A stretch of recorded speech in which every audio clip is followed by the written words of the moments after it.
Nanindigan ang PNP anti-kidnapping group na nang-agaw ng armas at ang baril sa sarili sa loob ng Camp Crame ang sospek sa panggagahas at pagpatay sa isang batang babae sa Jaén, Nueva Ecija. Narito po ang report. Sa mga litratong ito, bakas pa ang dugong naiwan matapos umanong magbaril sa sarili si Larry Herrera sa loob mismo ng compound ng PNP Anti-Kidnapping Group sa Camp Crame. Si Herrera ang suspect sa pagdukot, panggagahasa at pagpatay sa isang batang 8 taong gulang sa Jaén, Nueva Ecija.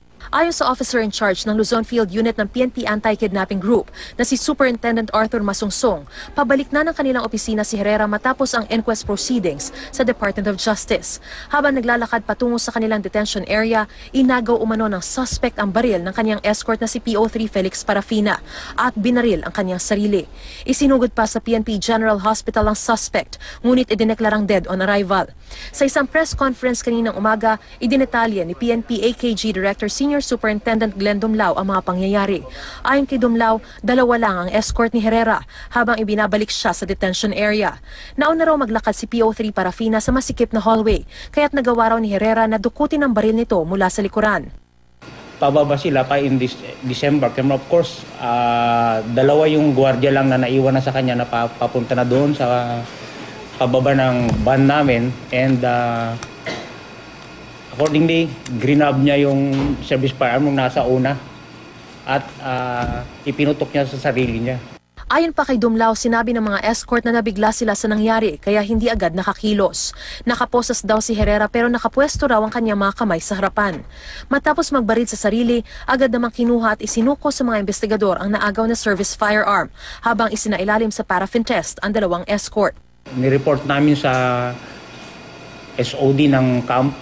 Tapos nag-conduct sila ng investigation, then the SOCO came in at kinuha yung sinurrender namin yung baril na ginamit at saka pinaparaffin test na rin namin yung 2 naming security escort. If ever there is negligence on their part, let yung ESLO come in. Hindi, nandito sila sa amin, custody. Kasi unfair naman na i-relieve mo. Ayon kay Dumlao, mayroong CCTV sa labas ng gusali pero hindi nakuna ng mismong pangaagaw ng baril. Palaisipan naman kung bakit nagbaril sa sarili ang suspect.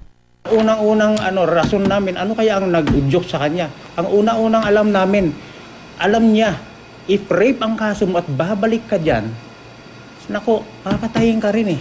Second, remorseful siya. Handa naman daw ang anti-kidnapping group na humarap sa anumang investigasyon. They could come, they could file case against us and we will answer them. Yun lang naman. Ang kwan naman namin, ba't kami palagi? Bakit hindi nila imbestigahan din ito? Di ba? Hindi naman kami gumawa. Well, we could always face yung negligence aspect. Okay, andun na kami. Maris Umali, GMA News.